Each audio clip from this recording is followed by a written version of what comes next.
Olá, boa noite. Vamos dar início hoje a uma live sobre o assunto A Vida na Pandemia. E para esse evento eu convidei um colega meu, o Alexandre Brito. Estamos aguardando o pedido de entrada dele e vamos dar início à nossa conversa de hoje. Se por acaso alguém não me conhece, né, tá me vendo aqui pela primeira vez, meu nome é Eneida von Eckart e Alexandre já vai entrar, adicionar, vamos lá, vamos ver se ele conseguiu, ó. Aguardando Alexandre, conectando. Olá, Alexandre, boa noite. Ei, Neida, tudo certo? Tirando a pandemia. Não é verdade, com certeza. Aliás, vamos então falar exatamente sobre isso hoje. Exatamente, eu estava fazendo uma pequena introdução, então, enquanto a gente estava aguardando nossa conexão, né? Então, eu estou avisando as pessoas que estão nos assistindo nesse momento, se tem, por acaso, alguém que não me conhece, eu disse, meu nome é Eneida Foicart, sou psicóloga clínica institucional, e eu conheci o Alexandre no meu trabalho com a Secretaria de Saúde, quando eu estava à disposição da Pró-Reitoria de Extensão da Universidade Federal do Espírito Santo para trabalhar em um programa que tem um polo de atendimento e um polo de formação profissional. E foi aí que eu tive o prazer de conhecer o Alexandre, né? Naquela época eu era... Recíproco. Obrigada.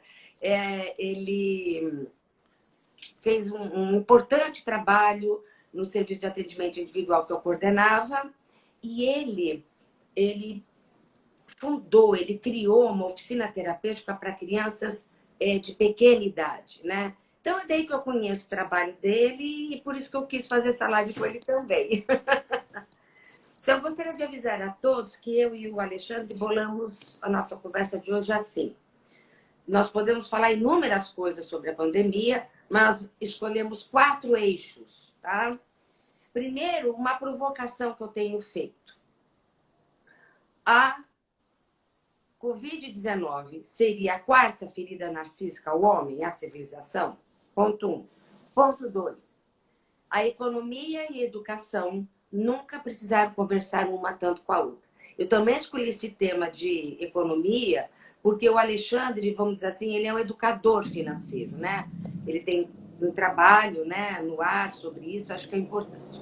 Terceiro, sobre educação, né? Porque a educação se deu muito via a distância. Então, vamos tentar falar um pouco disso e que outros contextos da educação aí. O quarto é do comportamento da saúde mental em si neste momento, ok? Vamos lá, então. Posso começar com a provocação, Alexandre? Vamos lá, estou aqui para Eu isso. vou dizer por que eu pensei na Covid-19 como a quarta ferida narcísica. Bom, as 3 primeiras, né, o Freud diz que, primeiro, tiveram que avisar o ser humano que a Terra não é o centro do universo, e redonda. Né? Segundo, tá? Quando Darwin nos avisa de que, olha, talvez, né, nós tenhamos descendido dos macacos. E a terceira, o Freud conta que é quando ele postula inconsciente, pela primeira vez ele coloca isso como centro gravitacional do psiquismo, ou seja, é o inconsciente que determina o ser humano, não é a razão. Inclusive, o que está na razão. Porque a psicanálise ela vai surgir após uma época do racionalismo, do iluminismo, onde eles cultuavam a razão, né? Claro que ela tem sua importância, mas ele desloca isso. Então, é por isso que o Freud comentou essas 3 feridas. E em 2020, 2019, não teve nenhum sábio, nenhum profissional. É um vírus, é um vírus, né? Mas por que eu estou colocando a quarta ferida narcísica? Eu acho, Alexandre, e todos, que esse vírus, que é um organismo vivo, invisível, apenas pode ser visto ao microscópio. Então, ou seja, a olho nu nós não vimos. Ele é um inimigo invisível. E ele rodou o mundo, atravessou o mundo, interferiu na economia, interferiu com as nossas escolhas, de uma hora para outra, de uma forma imprevisível. Eu acho que essa pandemia ela tem mostrado o quanto nós somos pequenos. Uma pancada no narcisismo do ser humano. Né? E eu queria que você comentasse. Pode ser? O que você está pensando Claro. desse meu raciocínio? Você foi falando, eu fui disparando alguns pensamentos aqui e vou comentar um pouco isso que você disse. Lembrando, para quem está nos assistindo, né, Neida, para curtir aqui embaixo, se tiver alguém que vocês saibam que também possa aproveitar esse vídeo, também manda nesse aviãozinho que está aqui embaixo para essa pessoa, para estar junto conosco nessa discussão aqui, nesse bate-papo muito importante. Bom, então, pensar um pouco na pandemia, para mim, é pensar um pouco em uma espécie, é uma ideia que eu tenho desenvolvido, que eu chamo de revolução descentralizada. O que seria uma revolução? O que eu chamo de revolução descentralizada? Seria justamente descentralizada no seguinte sentido, porque você não tem algo que você pode dizer, um ponto em comum pela qual essa revolução surge, ou seja, não tem algo que você consiga definir para dizer um partido político, um grupo de pessoas, um país, uma raça.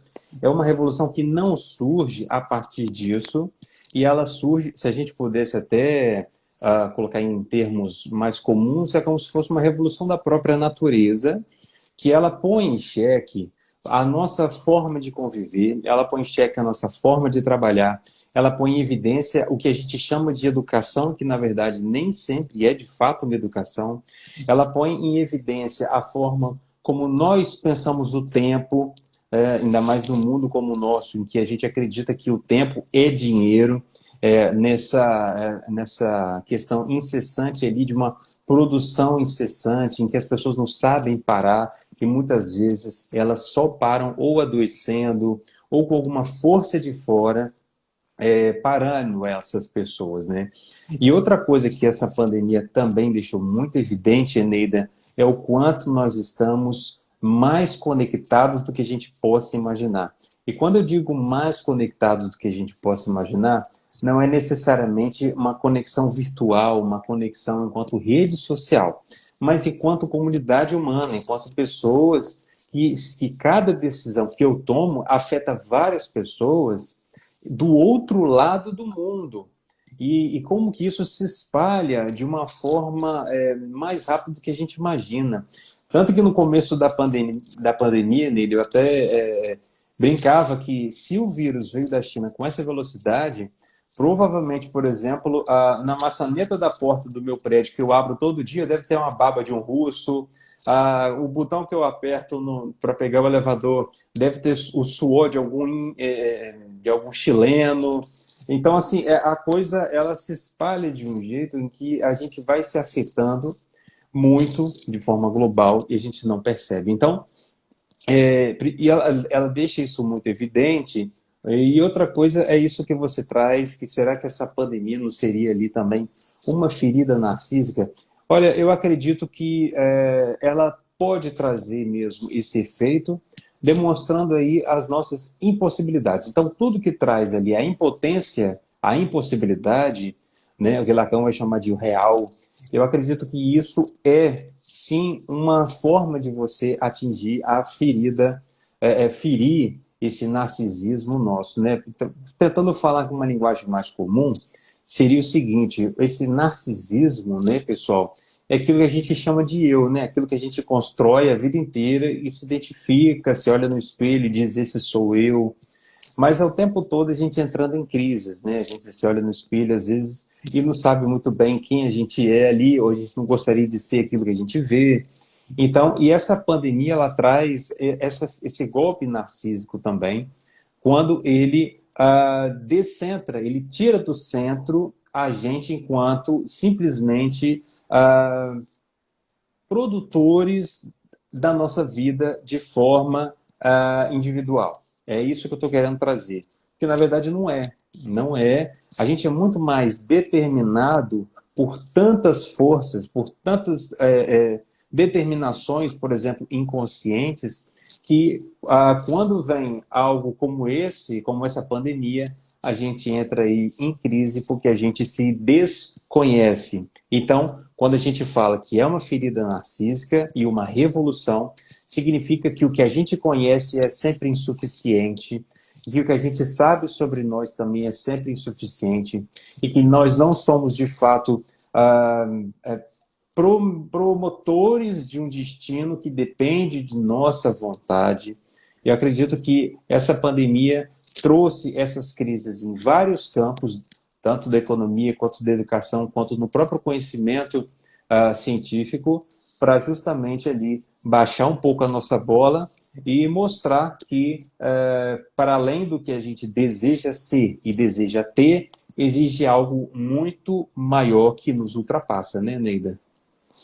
E aí, qual que é a minha réplica sobre isso, né? Imagina esse narcisismo ter que se curvar a algo que eu nem enxergo. Né? Eu acho que despertou muita negação, muita onipotência, mas olha o Doris entrando, ei, minha amiga lá de Porto Alegre. Então, assim, Bem-vinda. muita gente que eu estou entrando, eu não estou conseguindo dar oi, porque eu tenho que seguir aqui no raciocínio. Mas um grande beijo a todos, hein? Obrigado por nos assistir. Então, assim, eu acho que também, falando um pouco, né, na psicanálise lacaniana, foi uma interdição no gozo.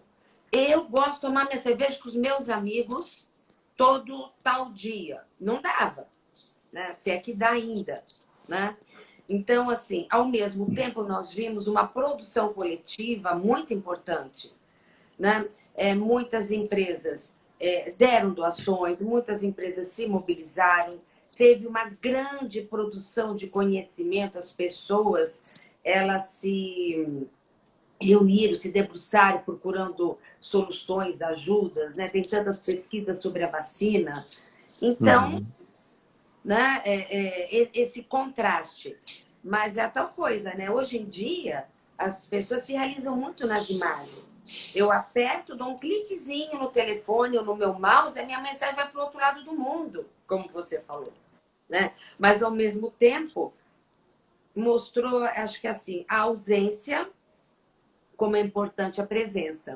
Né? Uhum. Até antecipando um pouquinho, assim, o que eu acho que a gente vai falar mais para o final, né?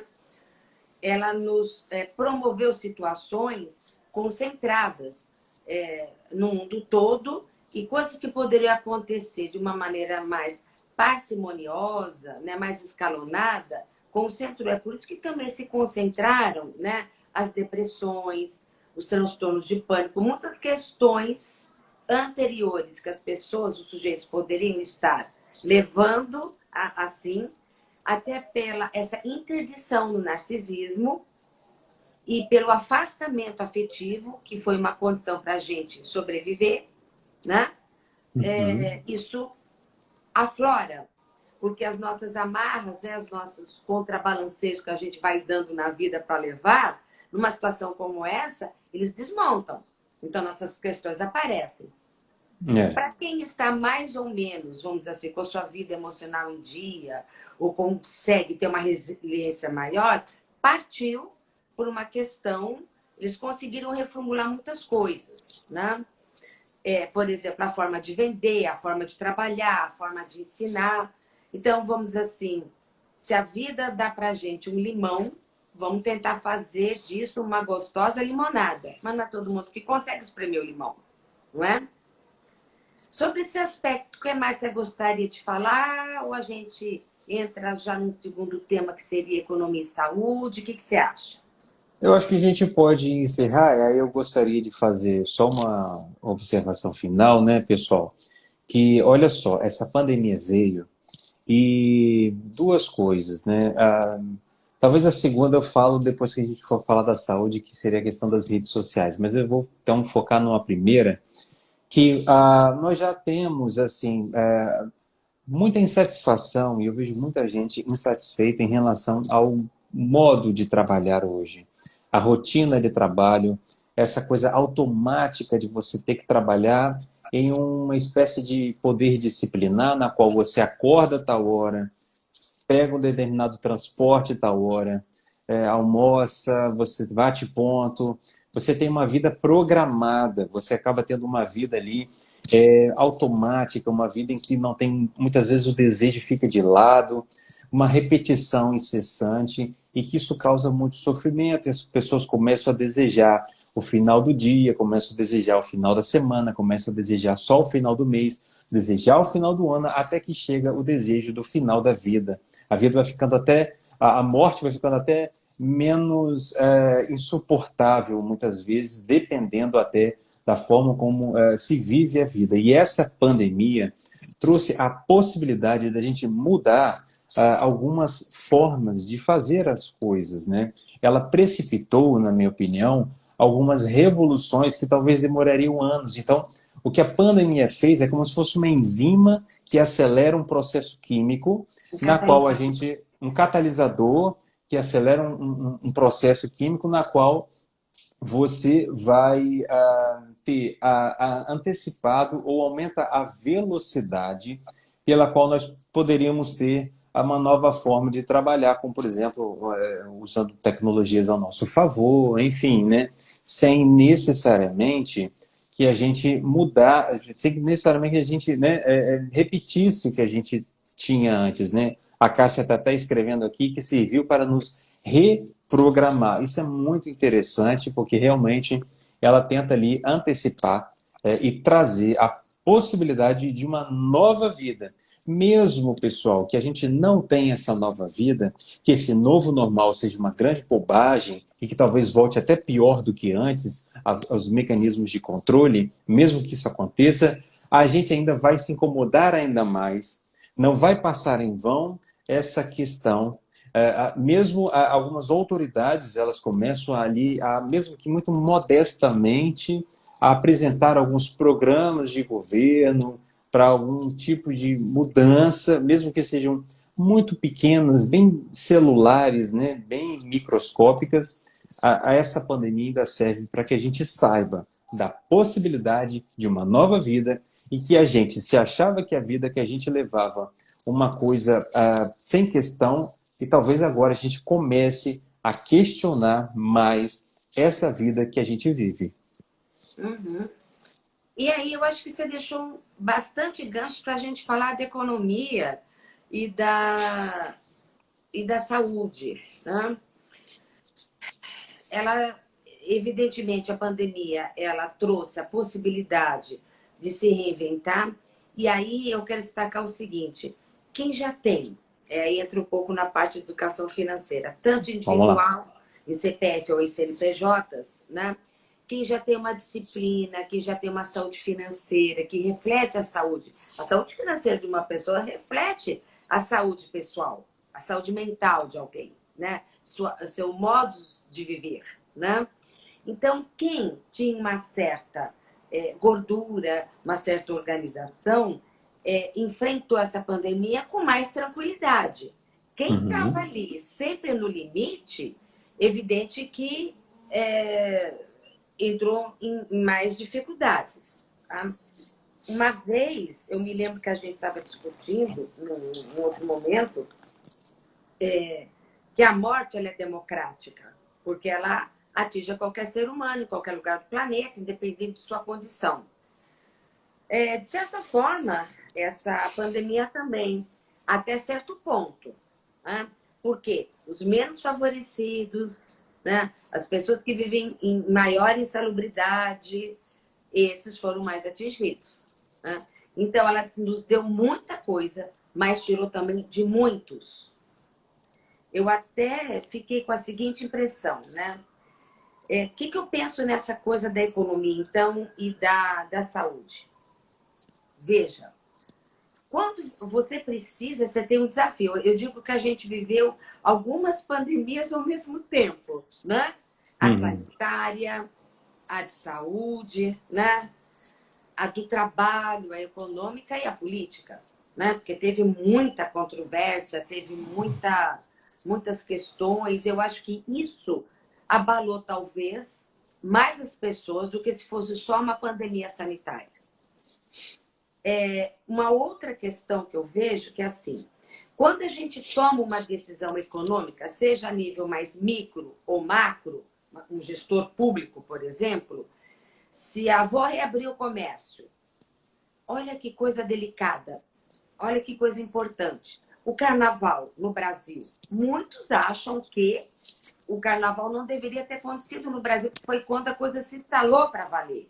Teve aglomeração, tiveram muitos visitantes estrangeiros que trouxeram, ajudaram a circular o vírus. E aí, quem é que teria coragem de tirar o carnaval do Brasil neste ano?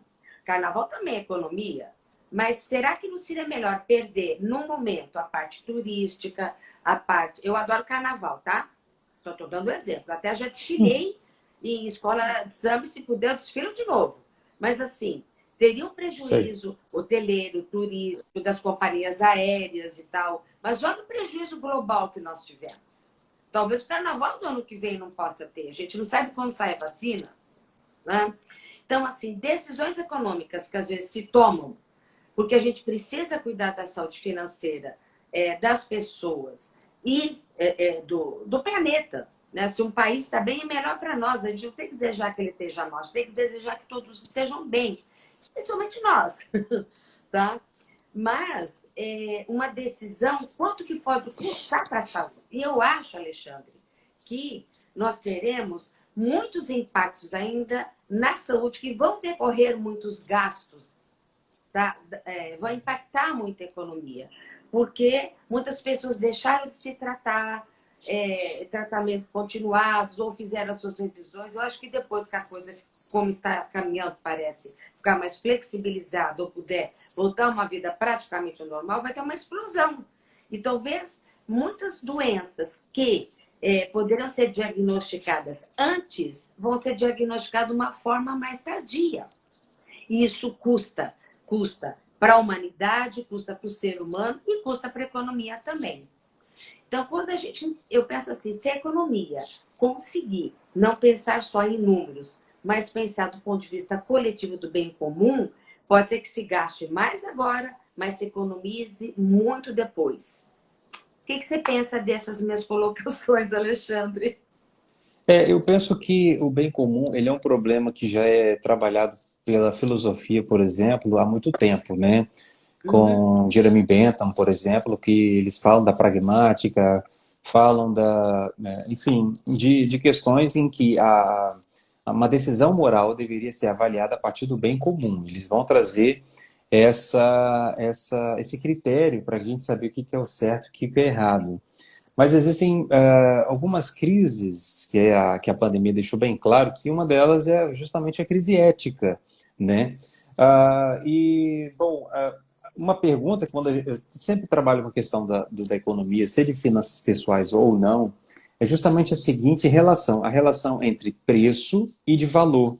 Porque muitas vezes a gente precifica os momentos da vida, a gente precifica as coisas como se tudo tivesse um cifrão, né, e uma cifra também, na qual eu vou avaliar aquilo ali. Já é diferente do filósofo que avalia de acordo com o bem comum, mas você avalia a partir do preço. Quanto que isso vai me custar? E não é um custo psicológico ou afetivo, mas é um custo financeiro. Então você precifica a vida. Por outro lado, quando a gente fala em valor, a gente fala ali de sentido, a gente fala daquilo que agrega, amplia a nossa vida, aquilo que oferece saúde, aquilo que traz para a gente algo que o preço mesmo, que o dinheiro mesmo pode não pagar. Então, nessa pandemia, muitas pessoas começaram a dar valor, por exemplo, para a arte, né? Que até então não valorizavam isso que alguns consideram como muito subjetivo, muito vago, muito vazio e que não era objetivável. E é interessante que nessa pandemia o subjetivo teve um lugar fundamental, porque todo mundo percebeu a importância do subjetivo, a importância da arte para que a gente tivesse alguma saúde em tempos de isolamento social, seja filme, uma música, seja algo criativo, seja uma invenção em família, de convivência. A gente começou a ver a necessidade da arte para sobreviver. Sem arte a gente não tem fôlego e não adiantava precificar isso, porque o preço disso, você não conseguia dar um preço para esse valor. Então, a gente começou a perceber isso. E outras coisas que a gente começou a perceber também, né, nesse nível, Eneida, de cuidados das finanças pessoais ou da economia em geral, a falta de gestão. A gente sempre fala que há uma falta de gestão enquanto institucional, os gestores não cuidam da nossa economia, mas a gente também, às vezes, não faz a gestão das nossas próprias finanças pessoais. E quando veio essa pandemia, isso ficou muito evidente, que muitas vezes isso é comum na cultura do brasileiro, o imediatismo, o prazer de consumir de forma rápida e não se preocupar a longo prazo, não se preocupar com uma reserva de emergência para crises como essa da pandemia, não se preocupar para essas questões fundamentais para a gestão do nosso próprio dinheirinho, que a gente precisa, né, ter um cuidado com ele, como você falou. Muitas vezes, a forma como a gente se relaciona com as pessoas, com o trabalho, é o mesmo jeito da gente se relacionar com o dinheiro. O mesmo tratamento, às vezes, que a gente dá para uma pessoa, às vezes, o mesmo tratamento que eu dou para mim mesmo é o que eu dou para o dinheiro. Então, o dinheiro ele tem uma relação de troca, ele toca em vários aspectos cognitivos e psicológicos nossos, que por que eu faria diferente com o dinheiro? Eu não faço. Do mesmo jeito que eu ajo na vida, eu ajo com o dinheiro que eu tenho.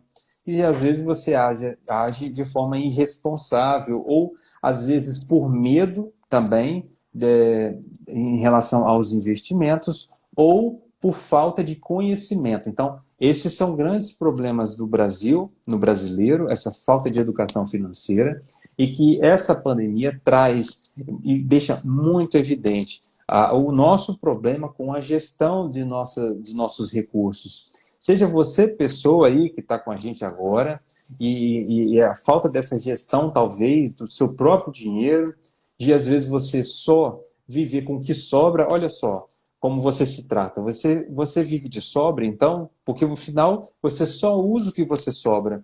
Porque se você tem uma educação financeira, se você procura alguém para te ajudar, uma mentoria financeira como eu mesmo faço também online, ou você procura estudar ou fazer cursos ou ler livros de educação financeira, isso te ajuda a, quando você tiver o seu dinheiro, a saber lidar com ele, a se pagar primeiro, a fazer os investimentos de uma forma mais responsável, pensar em longo prazo e pensar também e antecipar crises como essa da pandemia. Só que, Neida, fica muito evidente que tanto institucionalmente, a nível de Brasil, de governança, etc., quanto em nível pessoal, nós ainda estamos engatinhando e não temos preparo para lidar com as finanças e com a economia, seja essa economia geral, global, economia do Brasil, prefeitura, governo, etc., tanto quanto a nossa economia da nossa própria casa. Mas, às vezes, a gente acaba gastando de forma imediata,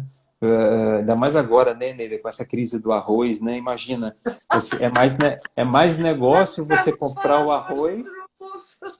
é mais negócio você comprar o arroz do que poupar. Porque se você poupa, o arroz vai estar mais caro que o rendimento da sua poupança, né? Não que eu A gente estou. estava brincando hoje. O almoço estava muito bom, tinha arroz. Estava muito chique o Tinha almoço. arroz. Antigamente as Alexandre, marmitas só tinham arroz, agora acho que só tem isopor, né, Lívia? eu senti duas coisas. Tem aquele célebre ditado, assim, que dinheiro não traz felicidade. Eu discordo. Sabe por quê? É evidente que ele não compra felicidade, Uhum. tá? Mas a ausência do dinheiro, ela te traz muitos problemas. Muitos. Então, nesse sentido, eu acho que esse ditado ele é verdadeiro. Tá? Agora, o entendimento melhor disso, felicidade não compra dinheiro, mas ela, quando você tem segurança, inclusive dinheiro guardado, não é, né? Porque existe uma diferença entre a pessoa econômica, a pessoa pão dura e o avarento. Né? Existem graduações. Então, o ideal é que a gente seja econômico. Tá?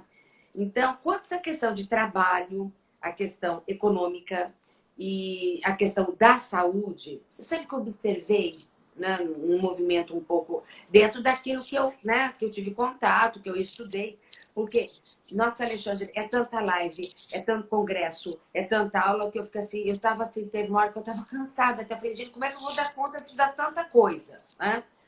E até esse comportamento que as pessoas estão tendo, que estão falando, será que não está saindo do mundo? Será que as pessoas não estão se expondo do mundo? Será que era isso que devia estar acontecendo? É horrível as pessoas verem o seu negócio, que às vezes é um negócio de anos, é um negócio de família, esmorecer, cair. Isso é horrível. Uhum. Tá? É um dano enorme.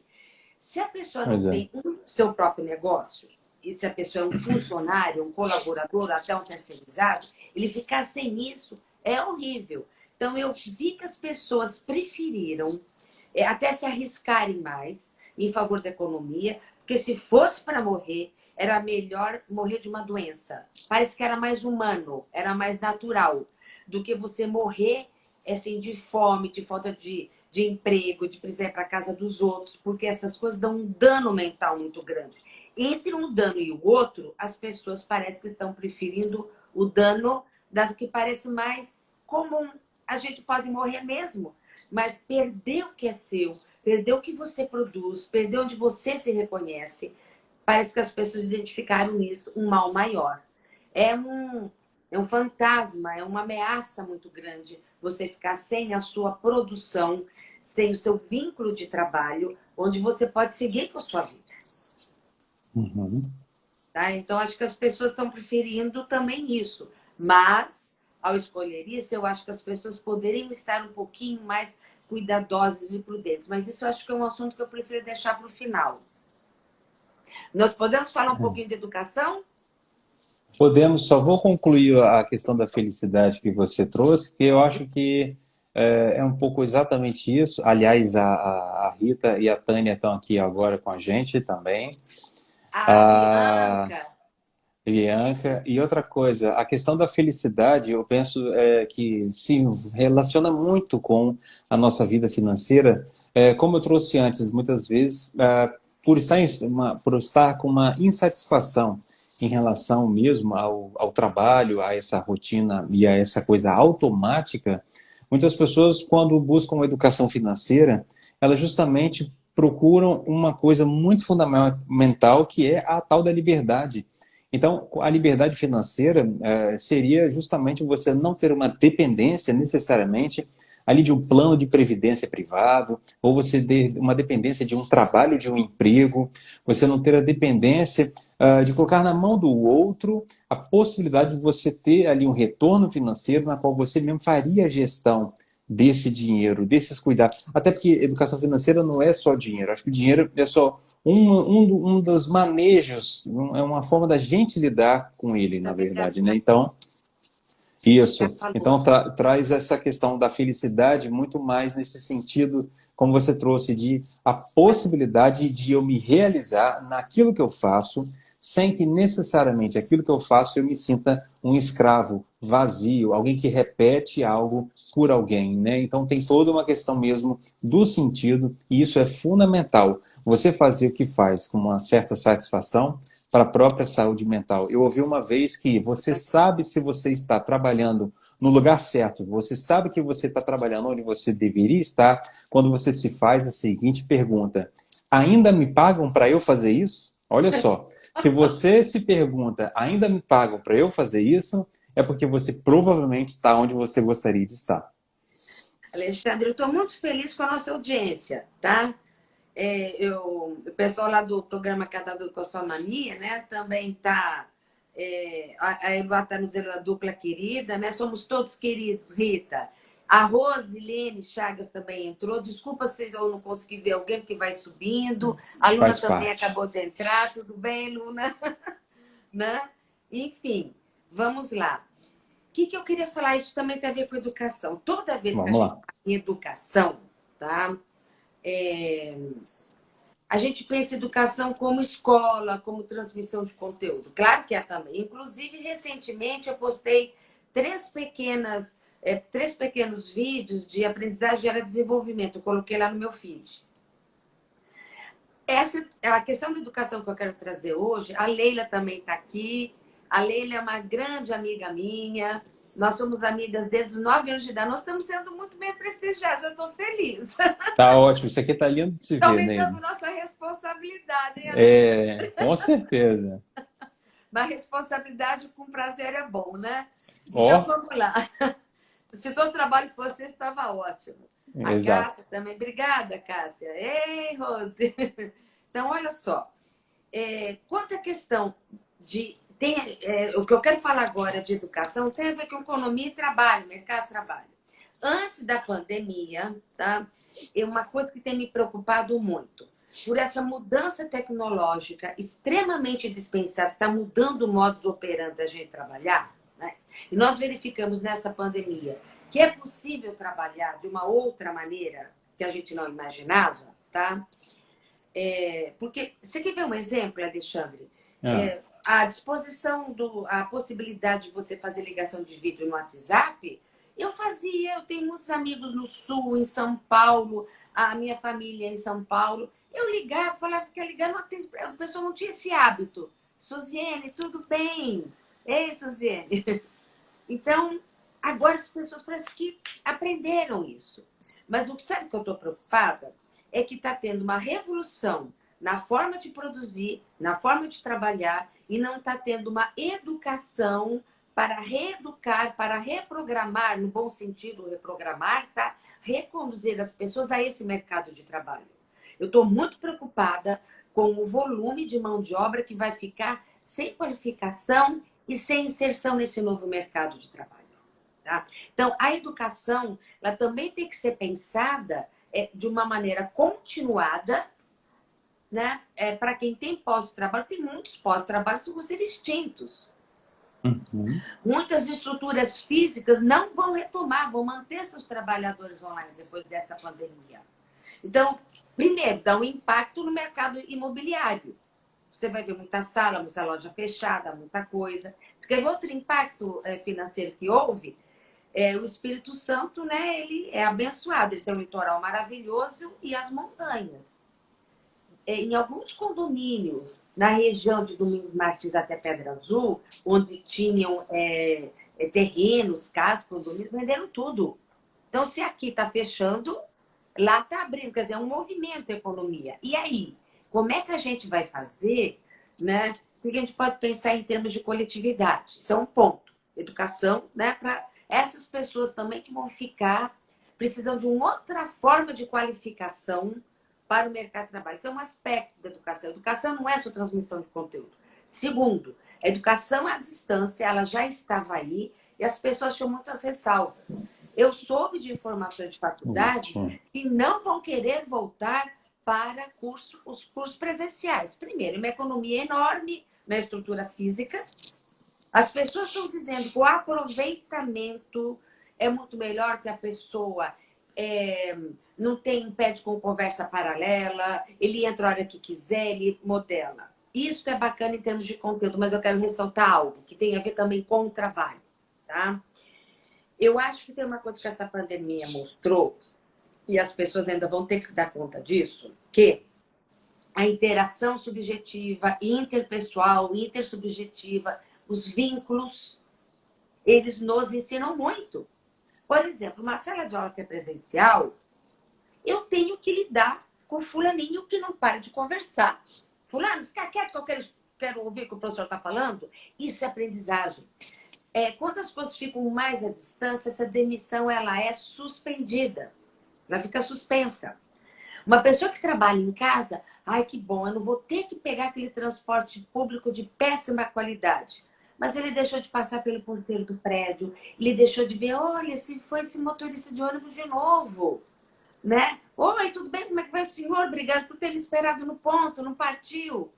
Então, essa dimensão subjetiva, ela fica mais diluída. E eu acho que isso é uma perda e dá um impacto na nossa saúde mental, na nossa saúde social, vamos dizer assim. Bom, já falei bastante, agora eu quero que você fale sobre isso. Não sei nem por onde começar. Vou começar por qualquer lugar, Começa então, por onde você amiga. quiser. O que você pensou no assunto? Você, quando falou de educação, eu pensei justamente até mesmo na ideia do que seria a educação. Muitas pessoas pensam que educação é escolarização, aí confunde o que se faz na escola com um processo educativo, né? Até porque a educação, pessoal, necessariamente há uma transformação, senão você não aprende. Então, o aprendizado ele se dá em qualquer momento do dia, ele não é algo programado. Educação, então, ele é um processo que vai para além de você criar um determinado momento para aprender. Às vezes você não aprende se você cria um momento para aprender, e quem estuda, por exemplo, sabe muito bem disso, que quando a coisa fica obrigatória, a gente desaprende ou não tem o menor prazer de ter aquele aprendizado ali. Muitas vezes na própria escola, que faz a escolarização, a educação se dá no recreio, numa conversa com o professor, numa conversa com um colega, enfim, e ali em um momento... Oi? Com o pipoqueiro da porta da Com, escola. com o pipoqueiro, com o porteiro, com o sujeito que vende a bala, enfim, aí ali você aprende, ouve alguma coisa com outros pais, enfim. Então, a educação é a possibilidade de transformação, tá? Então, eu penso que realmente é necessário a gente se transformar. Se não houver essa transformação, mesmo que ela seja imperceptível, né, para as outras pessoas, a gente acaba ficando muito para trás, a gente acaba ressentindo, sempre sentindo aquilo que já passou, ou buscando viver o que já se passou. E aí você busca manter um conservadorismo, tenta manter aquilo que já foi e você quer que se repita, e aí você começa a dizer que no seu tempo que era bom, que no seu tempo que valia a pena. Na verdade, é você que não está se atualizando, é você que não conseguiu criar um novo modo de existência na existência como ela se dá hoje. Então, é muito importante que a gente vá se transformando com o tempo que nós vivemos, né? Até mesmo a gente aprende, o adulto aprende muito com a criança pega o celular do adulto, né, Neida? E assim, dá um show de bola em questão Hoje eu estava fazendo minha aula, né, que era online Uhum. inglês, dando uma revisão assim, e eu estava na casa de uma amiga, né, que é a filhinha dela, né? Todos já tiveram Covid lá, então a gente para ela falar, pode vir tranquilo.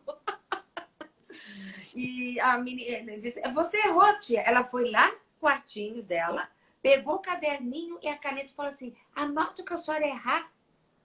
Olha que coisa, 6 anos. Desse Só um modelo. instrumento que não é de tecnologia. É. Isso é a escola que fez bem com essa escola fez muito bem para essa criança. Pois é, e assim, a gente acaba que percebendo que com essa pandemia houve uma crise também no poder disciplinar. Então, o que é o poder disciplinar, pessoal?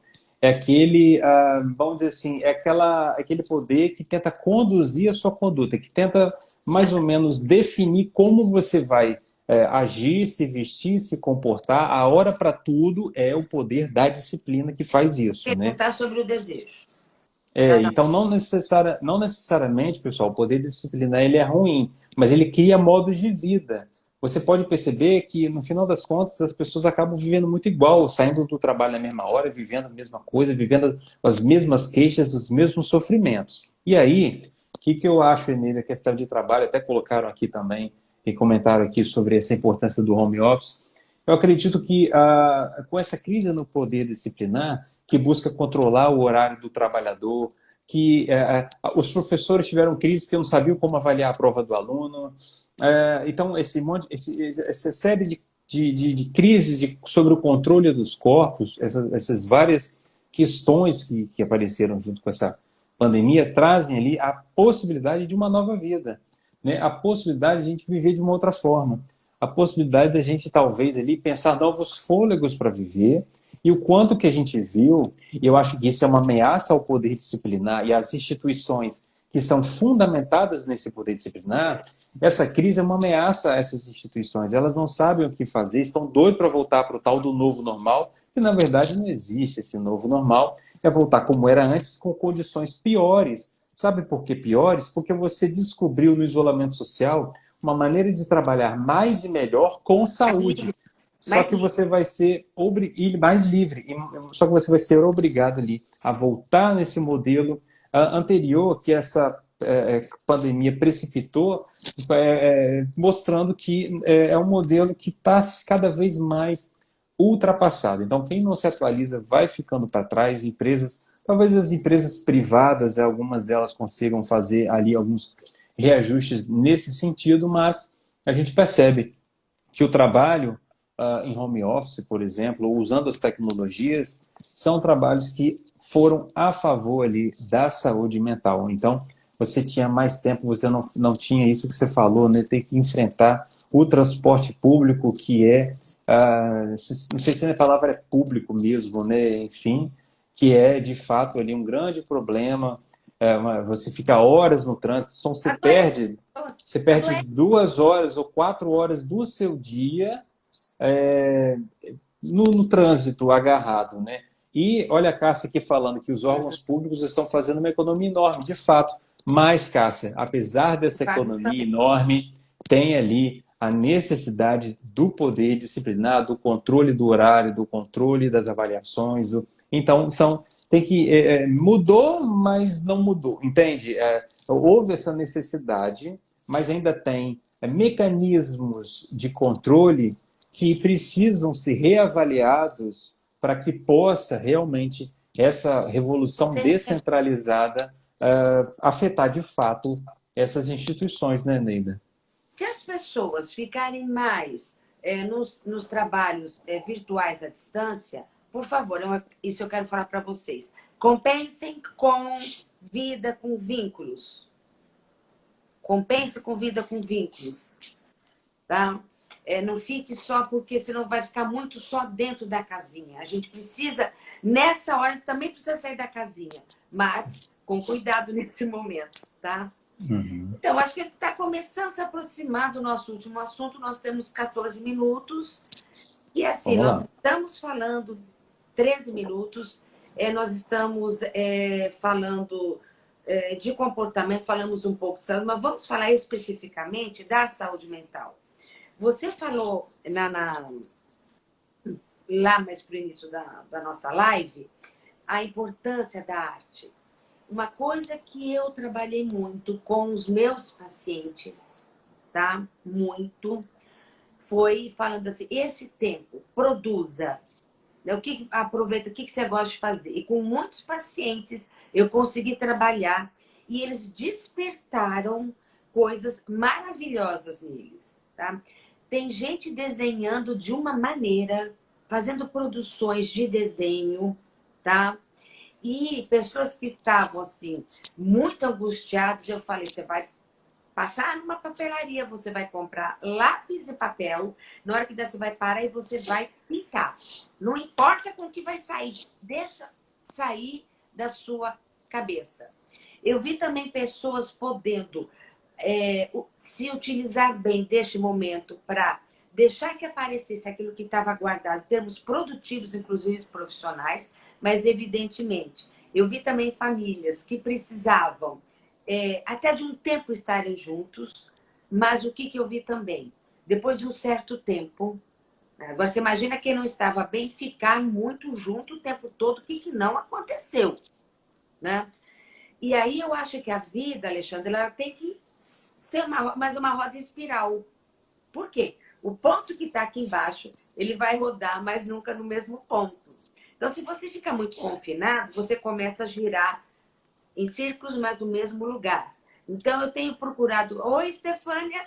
Eu tenho procurado trabalhar com as pessoas e colegas e tudo, assim, que isso possa girar de uma maneira mais espiralada. Tá? Eu observei, assim, eu vi algumas pessoas que eu tenho acompanhado na clínica, que eu fico assim, nossa, se não tivesse atendimento, o que poderia acontecer? Como foi importante, né? E muitas pessoas estão procurando naquele momento que parece que teve, eu estou vendo assim, que as pessoas até aguentaram um pouco, e agora elas estão num certo esgotamento desse modo de ficar aprisionado ou afastado daquelas coisas. Por exemplo, numa boate dançar até o sol raiar. Uhum. Passa a bola para você, Alexandre. Isso que você está trazendo é muito importante mesmo, porque o atendimento psicológico, por exemplo, Tá? queria... 10 minutos. Desculpa te interromper, Perfeito. mas tá valendo aí. Não, eu tô de olho aqui também. A questão do atendimento psicológico, por exemplo, Enília, você trouxe algo muito interessante que me fez lembrar alguns casos que eu acompanho, né, alguns atendimentos que eu faço.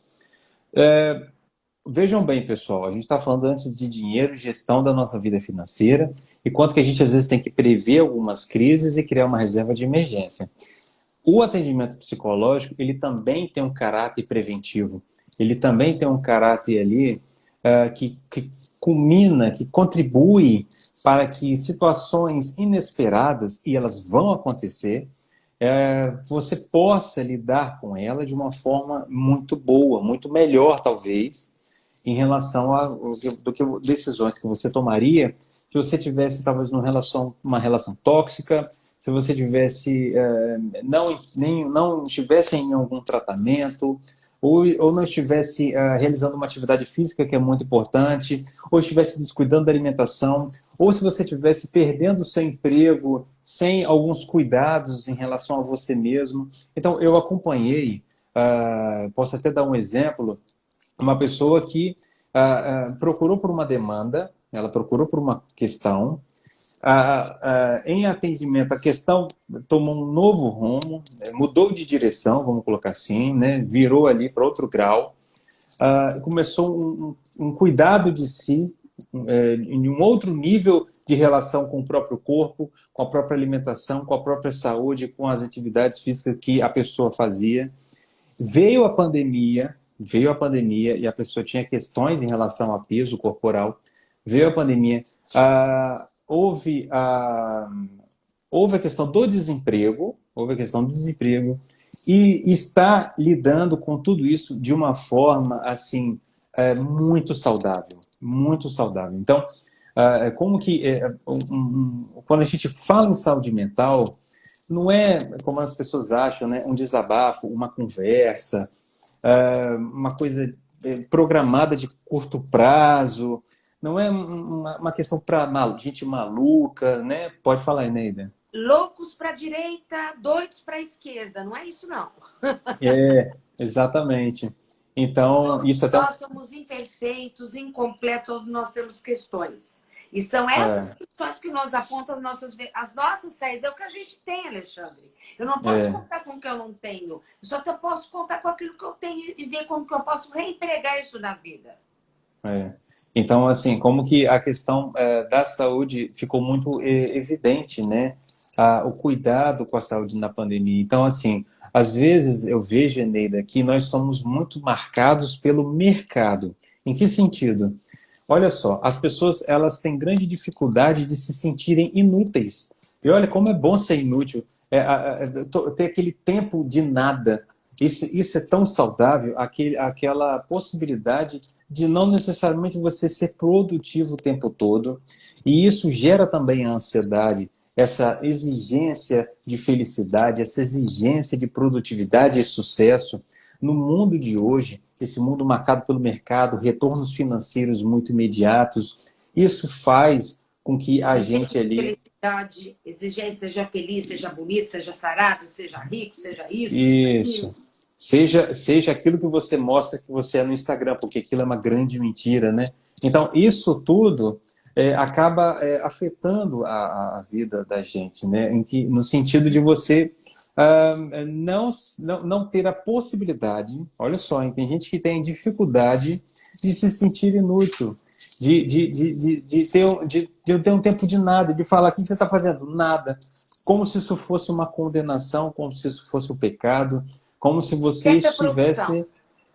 porque... Isso. Produza. Perfeito, porque é como se você tivesse que ser uma chave, uma peça nessa engrenagem que não para de circular, que não para de funcionar. E a pandemia deu... Voltou? E essa pandemia faz com que a gente pare muitas vezes para pensar e ali avaliar a diferença, como eu trouxe antes mesmo, de preço, de valor, o que realmente vale a pena. E tem uma questão ética, né, pessoal? Eu não sei se vocês sabem, mas a ética ela é uma questão, ela é uma indagação. A ética não é um código de certo ou de errado. E a ética... Boa. E a ética é justamente a pergunta que a gente faz. Essa vida que eu vivo vale a pena ser vivida? E essa pergunta, pessoal, não é sem consequências, não é uma pergunta superficial, é uma pergunta que diz respeito justamente ao nosso modo de existência, diz respeito à nossa capacidade de se afetar com a alegria e mesmo a gente ter momentos de inutilidade e não se sentir culpados com isso. Ótimo. Alexandre, eu até comentei num evento no Congresso Online, o que eu queria dizer para vocês. Primeiro, pequenos empresários, né, os grandes empresários eles já têm mais esse know-how, mas os pequenos empresários, as médias empresas que estiverem com dificuldade de se reinventar, de vender online, para trabalhar, como é que você coloca a sua equipe, por favor, Uhum. busquem consultorias. Não se deixe tomar pelo pânico com angústia. Há saída. As Isso pessoas que aí. também querem fazer um investimento, um valor em si, procurem uma análise, porque é um investimento para a vida toda. A Hum? palavra de um analista para o seu paciente, ela é eterna, ela fica para a vida toda. É aí que reside o valor. Para fechar os meus raciocínios, tá? Eu quero dizer o seguinte, que o normal e o patológico não serão mais os mesmos. Isso Né? aí. Nós vamos precisar também reentender esses critérios. É. Bom, eu vou fazer o meu encerramento e vou passar a palavra para você para você encerrar, tá, Alexandre? Só Perfeito, lembrando Eneida. quem foi entrando depois, tá? O Alexandre é psicólogo, educador financeiro, também sou psicóloga clínica institucional. Eu estou muito feliz com as pessoas que entraram aqui. Eu sei que são pessoas que gostam da gente, muitas eu não conhecia, mas eu vi amiga minha que a gente é amiga desde 9 anos de idade. Isso é muito bom. Isso é estar próximo, né? Então, olha, Alexandre, eu Essa gostei live entrou para a muito. história, Eneida. Oi? Essa Oi? live entrou para a história. Tomara. Olha, eu gostei muito de estar conversando com você. Eu espero que a gente encontre outros assuntos em comum, né? Com A certeza. vocês que nos assistiram, muito obrigado. E qualquer dúvida que vocês queiram ainda, ou questão que querem continuar conversando com a gente, mande para o direct, para mim e para Alexandre, e a gente continua conversando. Passo para você fazer o encerramento da live. Pessoal, olha, muito bom ver vocês aqui, Eneida. Muito bom, a gente está sempre em contato, né? Então agora a gente está aqui abrindo esse contato que a gente já tem, Também. né? Mas nos dias a dia. E agradeço você, agradeço a todo mundo. Pessoal que me segue, que está aqui na live, vai no Instagram da Eneida também, segue a Eneida lá, Eneida Vone, se escreve assim. Quem é da Eneida e também quer conhecer o meu trabalho, vai aqui no meu Instagram também, Alexandre Brito. Eu também tenho, pessoal, um canal no YouTube, Psicologia e a Vida Cotidiana, que eu ponho lá vários assuntos tentando trazer a psicologia com uma linguagem mais acessível a todos e tratando temas do mais simples ao tema mais profundo, criando ali um bate-papo lá no YouTube também. E também faço, além disso, também sou psicólogo clínico e educador financeira. Pessoal, muito obrigado. Estamos indo para o encerramento. Agradeço por mim, agradeço todo mundo que está aqui mandando no chat agora. Agradeço por Eneida e até a próxima. Tchau, tchau. Um beijo a todos, um grande abraço, boa noite. Curta o finalzinho do domingo. Boa. Tchau, Tchau. tchau. Encerrei. Encerrar agora. Vamos lá.